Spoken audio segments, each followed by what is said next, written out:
क्या आप जानते हैं कि इतिहास के पन्नों में एक ऐसी कहानी रक्त से लिखी है जिसमें प्रेम, हवस, ईर्ष्या, प्रतिशोध, खतरनाक साजिश और दिल दहलाने वाला कत्ल शामिल है।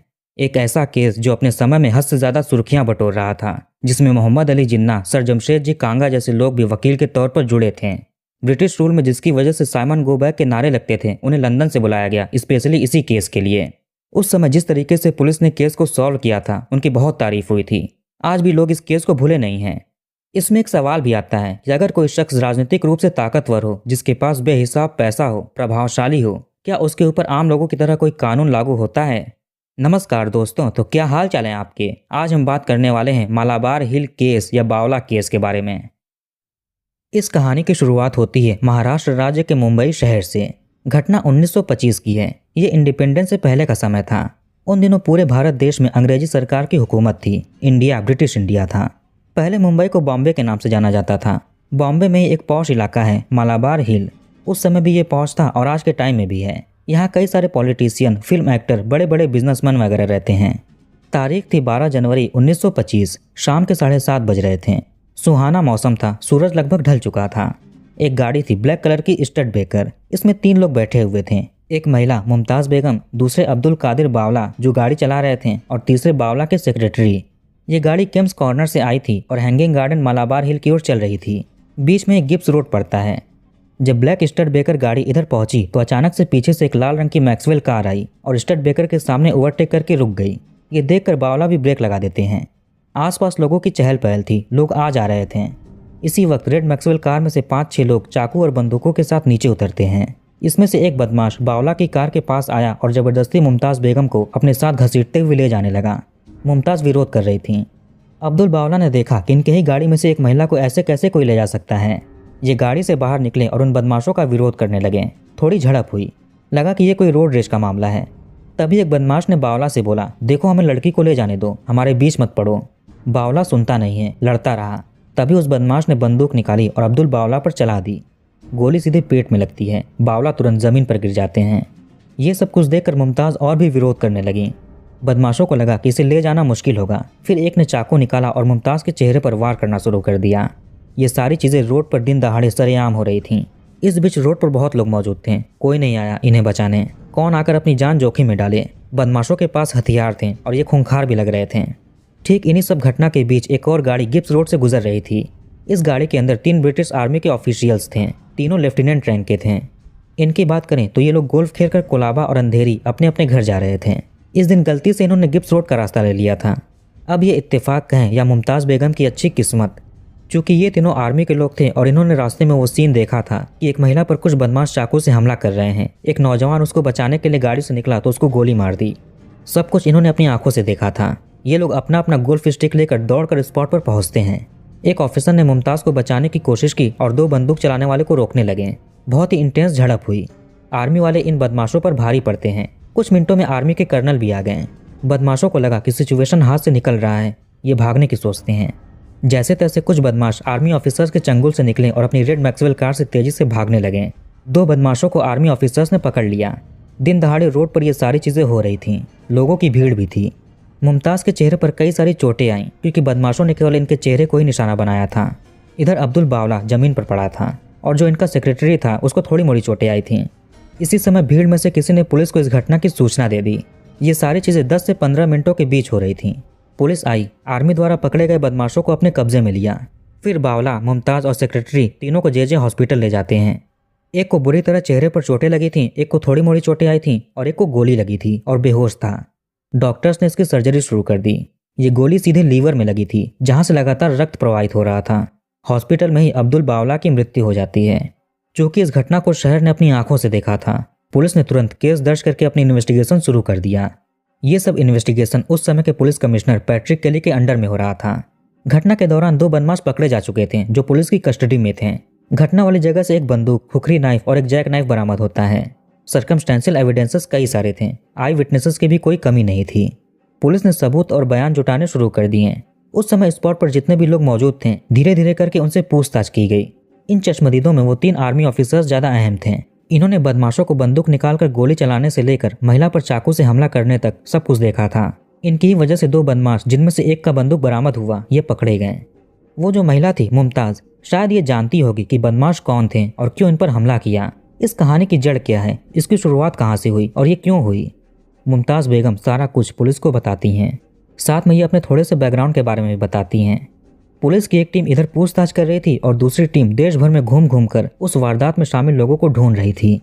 पंजाब के अमृतसर में जन्मी मुमताज़ बेगम एक सिंगर थीं। इन्हें इनकी प्रतिभा विरासत में मिली थी।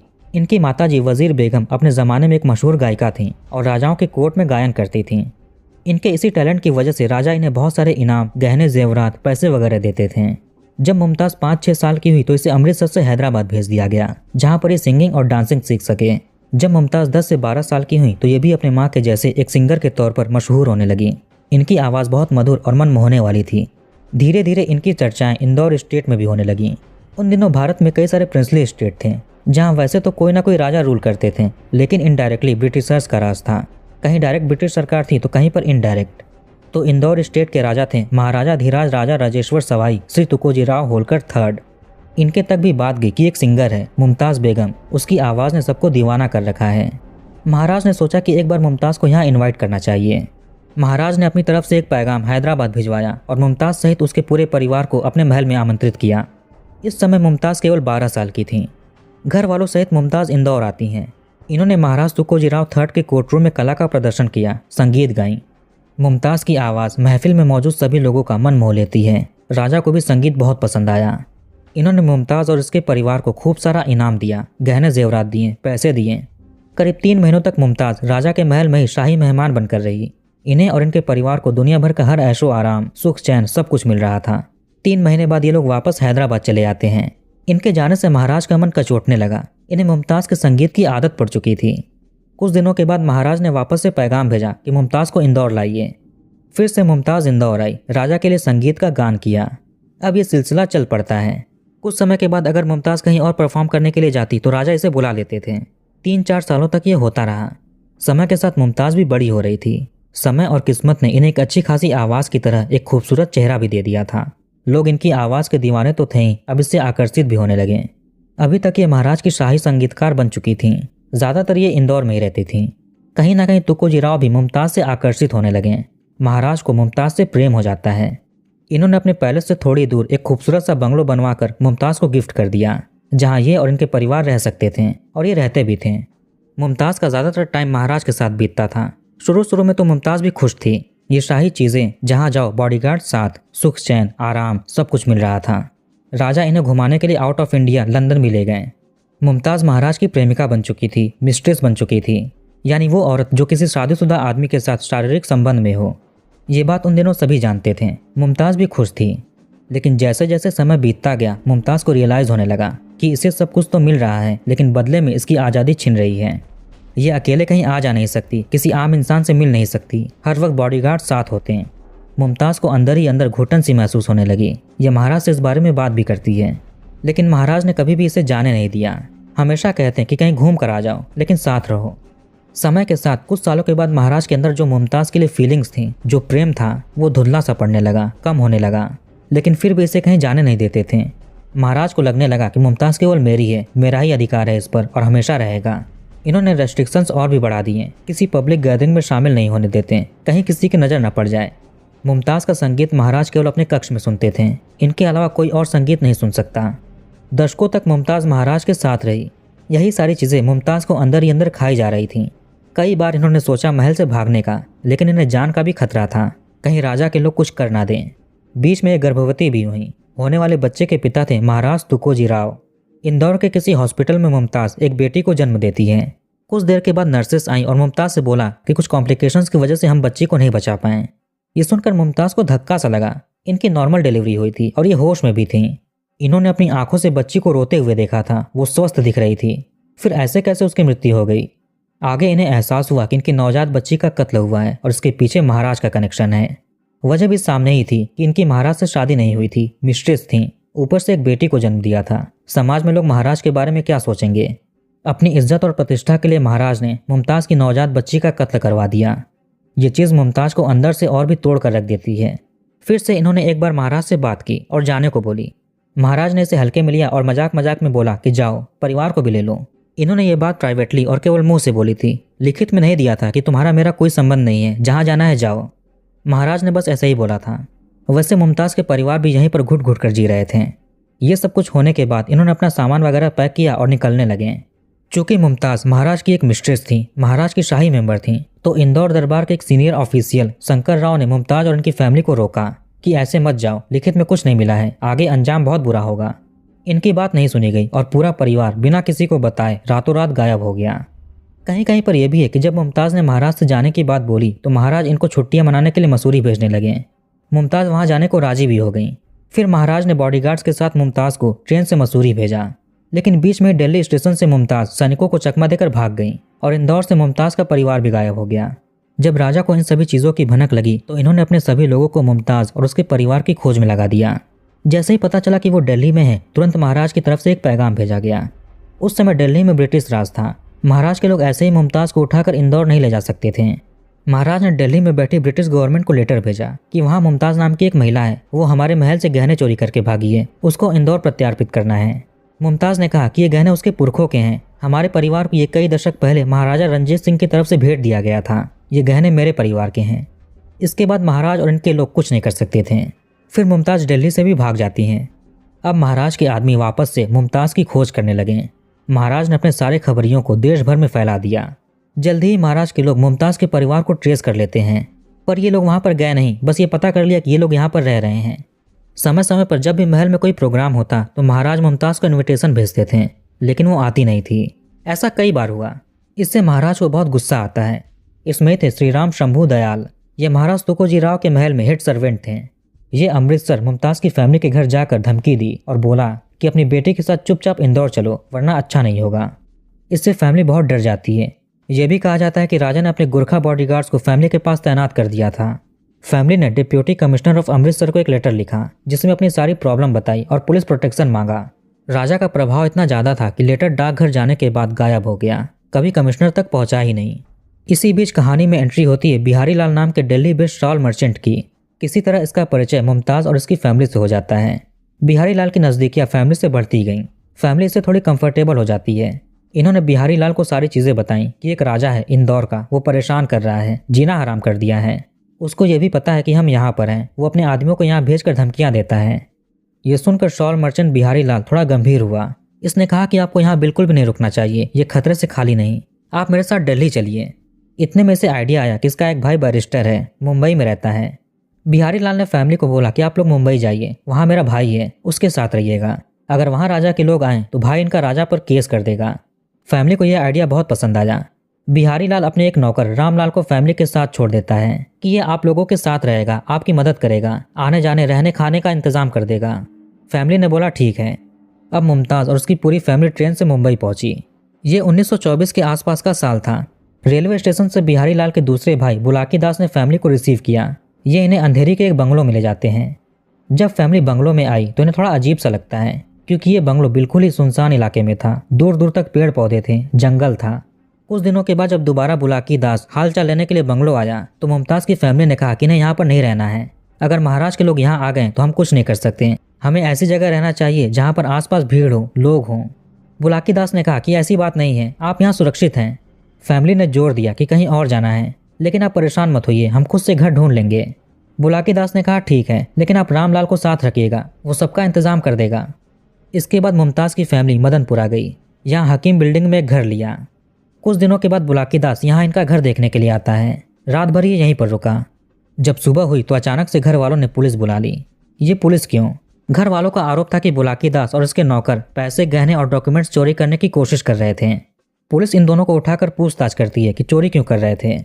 यहाँ पर नौकर रामलाल एक सच बताता है। इसने कहा कि वो चोरी श्री राम शंभू दयाल के कहने पर किया। याद करिए, शंभू दयाल महाराज तुकोजी राव का हेड सर्वेंट था। यही नहीं, एक और खुलासा रामलाल ने किया। इन सब में जो Delhi based shawl merchant Bihari Lal था, जिसने फैमिली को मुंबई भेजने में मदद की, वो कोई मर्चेंट नहीं बल्कि महाराज का हेड अकाउंटेंट था। और नौकर रामलाल को जानबूझकर फैमिली के साथ भेजा गया था। ये सारी प्लॉटिंग महाराज के लोगों के इशारे पर हुई थी। एक और चीज़ थी, मुमताज़ की फैमिली में एक आंट थी, नाथूबाई। राजा के आदमियों ने इन्हें पैसे खिलाकर अपनी साइड ले लिया था। ये आंट फैमिली की हर इन्फॉर्मेशन राजा के लोगों को बताती थी। पुलिस ने सभी लोगों को उठाकर अच्छे से इंटरोगेट किया।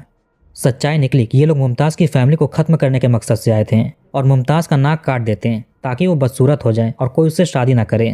ये सब बाहर आने के बाद मुमताज़ की फैमिली डर चुकी थी। ये लोग वापस अपने घर अमृतसर चले जाते हैं, लेकिन मुमताज़ यहीं मुंबई में रुक गई। इसी टाइमलाइन में एक और कहानी चल रही थी। मुमताज़ अपने किसी कज़न के जरिए किसी आदमी से मिलती है, अब्दुल कादिर बावला, 25 साल का एक नौजवान करोड़पति बिजनेसमैन और बॉम्बे म्यूनिसिपल कॉरपोरेशन का कॉरपोरेटर। उस समय इनकी नेटवर्थ थी $4 मिलियन। पहली नज़र में ही बावला को मुमताज़ से प्यार हो गया। इसको भी बावला से प्यार हो जाता है। बावला इसे अपने घर ले गए, अपने परिवार से परिचित किया। मुमताज़ ने बावला को पहले ही सारी प्रॉब्लम्स बता दी थी कि एक राजा परेशान कर रहा है।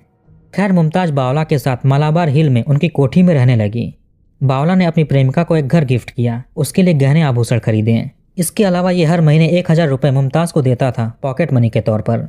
दोनों समय समय पर घूमने जाते हैं, छुट्टियां मनाते हैं, ट्रिप्स पर जाते हैं, कभी विदेशों में तो कभी मुंबई में ही। दोनों साथ में बहुत खुश थे, सब कुछ ठीक चल रहा था। इन्हीं सब में मुमताज़ गर्भवती हो जाती है। इस बार बच्चा अब्दुल बावला का था। इन सारी खुशियों में मुमताज़ भूल गई कि महाराज तुक्को राव इसे ढूंढ भी रहे हैं। मुमताज़ को लगता था कि राजा इन्हें भूल चुके होंगे, इसलिए मुमताज़ अब बिंदास रहने लगी। जहाँ चाहे ये खुलकर जाती थी, रहती थी। ऐसे ही रोज की तरह 12 जनवरी 1925 को बावला और मुमताज़ घूमने के लिए मालाबार हिल में ही हैंगिंग गार्डन जा रहे थे। साथ में इनके वो सेक्रेटरी भी था। आगे वही घटना हुई जो शुरू में आपको बताई थी। रेड मैक्सवेल गाड़ी से 5-6 बदमाश आए, बावला को गोली मारी और मुमताज़ का चाकू से चेहरा बिगाड़ दिया। वैसे इनके पेट में बावला का बच्चा भी था। सारी कहानी पुलिस सुनती है।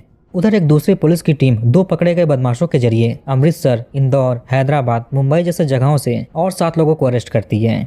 इस केस में काफ़ी बड़े बड़े लोग आरोपी बनाए गए, जैसे इंदौर एयरफोर्स के कैप्टन, इंदौर स्टेट फोर्स के एडजटेंट जनरल। मीडिया में भी ये केस सुर्खियां बटोरने लगा। खूब मसालेदार खबरें रोज छपने लगी। लोगों को इसमें इंटरेस्ट भी जागने लगा। बड़े बड़े लोगों की नज़र इस केस पर थी क्योंकि एक राजा का नाम आ रहा था। केस बड़ा है तो वकील भी बड़े बड़े चाहिए। उस वक्त आरोपियों की ओर से आए थे मोहम्मद अली जिन्ना, वही शख्स जिनकी वजह से पाकिस्तान बना। सरकार और मुमताज़ की ओर से वकील आए सर जमशेद जी कांगा। ये अपने ज़माने में काफ़ी नामी गामी वकील थे। ये पहले जज भी रह चुके थे बॉम्बे हाई कोर्ट के।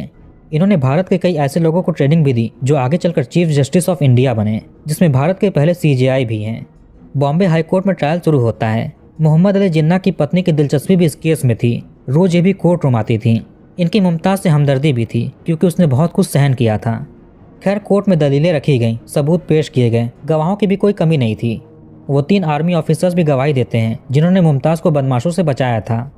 सभी के सभी आरोपियों ने अपना जुर्म स्वीकार कर लिया था कि इन्होंने ही कत्ल किया है या साथ दिया है।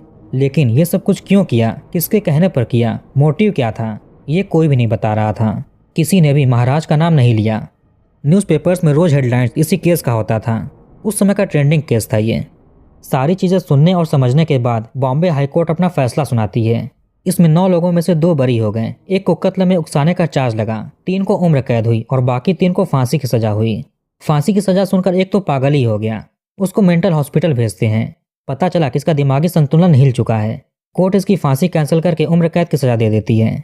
सारी सजाएं सुनाई गई। फांसी मिले हुए लोगों ने तब भी मोटिव नहीं बताया, महाराज का नाम तक नहीं लिया। ये ऊपरी अदालत में फैसले को चैलेंज कर देते हैं। स्पेशली इन आरोपियों की तरफ से केस लड़ने के लिए इंग्लैंड से जॉन साइमन को बुलाया गया। ये भी एक जाने माने बड़े वकील थे। ऊपरी अदालत में फिर से बहस हुआ। जॉन साइमन का कहना था कि शुरू से ही मीडिया वाले इन लोगों को आरोपी बोल रहे हैं, शायद इससे ही इन्फ्लुएंस होकर इन्हें फांसी की सजा सुनाई गई। ऊपर से इनका मोटिव भी साबित नहीं हुआ है।